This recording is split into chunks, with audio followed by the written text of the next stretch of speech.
మనకున్న system phase 1, phase 2, phase 3 Devadula 3 ఫేజులు కలుపుకొని రోజుకు 2542 క్యూసెక్కుల నీళ్ళు ఎత్తచ్చు. కానీ ఈరోజు కాంగ్రెస్ ప్రభుత్వం కేవలం 900 క్యూసెక్కులు మాత్రమే ఎత్తుతుంది. కేవలం 900. ఫేజ్ 1 దేవాదుల్లో 2 మోటార్లు ఉంటే ఒకటే నడుపుతున్నారు. ఫేజ్ 2 దేవాదుల్లో 2 మోటార్లు ఉంటే ఒకటే నడుపుతున్నారు. ఫేజ్ 3 దేవాదుల్లో 6 మోటార్లు ఉంటే 2 మోటార్లు నడుపుతున్నారు.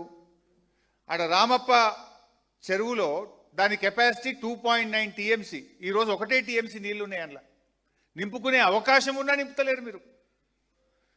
అదేవిధంగా ధర్మసాగర్ కెపాసిటీ 1.5 టీఎంసీ, ఇవాళ కేవలం 0.5 టీఎంసీ ఉంది. వరంగల్ జిల్లాలో 75-80% చెరువులు ఎండిపోయి ఉన్నాయి.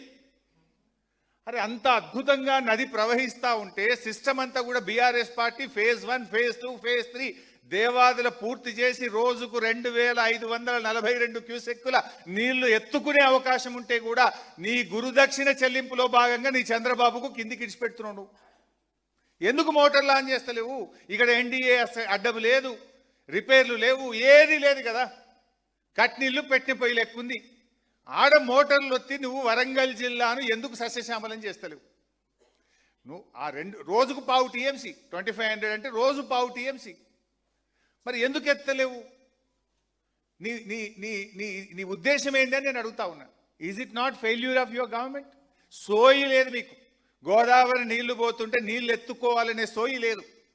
ఒకవైపు కరువు వచ్చింది, ఎలినెనో వచ్చింది, ప్రపంచమంతా మంచినీళ్ళకు ఆగమవుతుంది, కరువు కోరల్లో ప్రపంచం చిక్కుకపోతుంది, రైతాంగం ఆగమవుతారని చెప్పి ప్రపంచమంతా కూడా చుక్కను ఒడిచిపెడుతుంటే నువ్వు జారవిడిస్తున్నవే.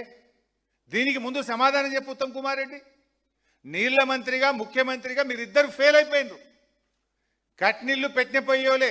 కేసీఆర్ గారు ముందు చూపుతో సమ్మక్క బ్యారేజ్ కట్టిండి. అక్కడ అద్భుతంగా నీటి నిల్వ ఉంది. సమ్మక్క బ్యారేజ్లో ఈరోజు 75 మీటర్స్ లెవెల్ ఉంది. మనకు దేవాదుల మోటార్లు 71 మీటర్స్లోనే నడుస్తాయి. ఈరోజు 75 మీటర్స్ లెవెల్ ఉంది. అయినా కూడా నీ నిర్లక్ష్యం వల్ల, నేరపూరిత నిర్లక్ష్యం, క్రిమినల్ నెగ్లిజెన్స్, నీళ్లు ఉండి కూడా ఎత్తుకోకపోవడం, నీళ్లు ఉండి కూడా దాన్ని ఉపయోగించకపోవడం అనేది ఇది క్రిమినల్ నెగ్లిజెన్స్. మిమ్మల్ని ఉరిదీసినా తప్పు లేదు. నీళ్లున్నాయి, నది బారుతుంది, మోటార్లు ఉన్నాయి, సిస్టమ్ ఉంది, చెరువులు ఖాళీగా ఉన్నాయి, రిజర్వాయర్లు ఖాళీగా ఉన్నాయి. కరువు కోరల్లో చిక్కుకున్నది ప్రపంచమంతా. ఇవాళ ఎలినినోతో బాధపడుతుంటే నువ్వు నీళ్లుండి ఎత్తలేదంటే మీరు ఏ రకమైన నిర్లక్ష్యాన్ని పాల్పడుతున్నారో ముందు దీనికి సమాధానం చెప్పండి. అంటే వీళ్ళ ఉద్దేశం వల్ల కూడా మంత్రులు ఉన్నారు ఆ జిల్లాలు ఇద్దరు. సీతక్క మాట్లాడరు, సురేఖ గారు మాట్లాడరు. ఆ జిల్లా కాంగ్రెస్ ఎమ్మెల్యేలు మాట్లాడరు, ఎంపీలు మాట్లాడరు. ఈ రకంగా దీని మీద ఎవరు మాట్లాడతారు? రండి చర్చకు సిద్ధం.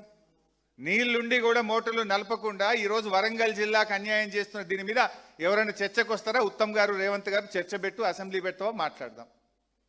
Now coming to the Kaleshwaram. నిన్న రేవంత్ రెడ్డి గారు మాట్లాడుతుంటే నేను 6 పేజీలు మొత్తం అక్షరం రాసుకున్నా. ప్రతి అక్షరానికి సమాధానం చెప్తా. సొల్లు తప్ప, అబద్ధాలు తప్ప, అబద్ధాల ప్రవాహం తప్ప ఇంకోటి ఉండదు. అసలు ఐ రికమెండ్ అసెంబ్లీలో ఒక ఏకగ్రీవ తీర్మానం పెడదాం. రేవంత్ రెడ్డి అబద్ధాలు ఆడడంలో ఏదైనా నోబెల్ ప్రైజ్ ఇవ్వాలి, అది మా రేవంత్ రెడ్డికే ఇవ్వాలని అసెంబ్లీ పెట్టి ఒకసారి తీర్మానం చేస్తే అది ఫస్ట్ ప్రైజ్ నీకే వస్తుంది ప్రపంచంలో. అబద్ధానికి అంగిలాగు దొరికితే ఎట్లుంటుంది అంటే రేవంత్ రెడ్డి లెక్క ఉంటుంది. I will proof with documents. నేను ఉత్తగా ఒక్క మాట కూడా మాట్లాడను. నేను ఆయన మాట్లాడుతూ ఏమంటాడు, కాంగ్రెస్ ప్రభుత్వం ఉన్నప్పుడే తమ్మిడిహట్టికి ఒప్పందం అయిపోయిందట. కాంగ్రెస్ గవర్నమెంట్ ఉన్నప్పుడే తమ్మిడిహట్టికి ఒప్పందం అయింది, మేము 6157 కోట్ల రూపాయలు ఖర్చు పెట్టినాము అని చెప్పి నిన్న రేవంత్ రెడ్డి గారు సెలవిస్తారు. నేను స్ట్రైట్గా అడుగుతున్నా, 2007లో జీవో ఇచ్చిండ్రు, 2014 దాకా కాంగ్రెస్ ప్రభుత్వమే ఉంది. 8 సంవత్సరాలు ఢిల్లీలో కాంగ్రెస్, ఆంధ్రప్రదేశ్లో కాంగ్రెస్, మహారాష్ట్రలో కాంగ్రెస్, 3 చోట్ల కాంగ్రెస్ ప్రభుత్వమే ఉంటే తమ్మిడిహట్టి దగ్గర తట్టెడు మట్టి ఎందుకు దవ్వలే? తమ్మిడిహట్టికి మహారాష్ట్ర నుంచి అనుమతులు వచ్చుంటే మీరు ఎందుకు తమ్మిడిహట్టి బ్యారేజ్ 8 సంవత్సరాల్లో కట్టలేదు? సిడబ్ల్యూసి అనుమతులు ఎందుకు తేలేదు? అంటే నువ్వు అన్ని ఫాల్తు మాటలు, అబద్ధాలు మాట్లాడుతున్నావు. తమ్మిడిహట్టికి మహారాష్ట్ర నుంచి అనుమతి మీరు తేలేదు. ఆనాడు అన్ని ఆ రోజు ఈ ఉత్తమ్ కుమార్ రెడ్డి కూడా మంత్రిగా ఉన్నాడు. ఆ క్యాబినెట్లో ఈయన కూడా మంత్రే. ఈ నీళ్ళ మంత్రికి ఆనాడు సోయి లేదు. సోయి ఉండుంటే, తెలంగాణ సోయి ఉండుంటే, తెలంగాణ మీద ప్రేమ ఉండుంటే ఆ రోజే అనుమతులు వచ్చేది. 8 ఏళ్ల కాంగ్రెస్ పాలనలో మహారాష్ట్రలో, ఇక్కడ ఢిల్లీలో కాంగ్రెసే ఉన్నప్పుడు ఎంత ఈజీగా అనుమతులు తేవచ్చు. Why you are failed? రాని అనుమతులు వచ్చినాయి అని చెప్పి రేవంత్ రెడ్డి మాట్లాడుతున్నాడు. మరి అనుమతులు వచ్చి ఉంటే ఎందుకు గట్లే 8 ఏళ్ళు తమ్మిడిహట్టి? ఎందుకు ఒక తట్టెడు మట్టి కూడా తీయలేదు అక్కడ? నేను స్ట్రైట్గా అడుగుతా ఉన్నా. ఇవాళ ఇంకా రేవంత్ రెడ్డి గారు మాట్లాడతారు, మేము 6,000 కోట్ల రూపాయలు ఖర్చు పెట్టినాం. సిగ్గుండాలే మాట్లాడనీకి. మీరు ఖర్చు పెట్టలే, బొక్కిర్రు పందికొక్కులొక్క బొక్కిర్రు మీరు. I'm on record. 2,328 కోట్లు పనులు చేయకుండా సర్వే మొబిలైజేషన్ అడ్వాన్స్ పేరు మీద మీరు పైసలు దొబ్బినరు, పంచుకొని తిన్నారు.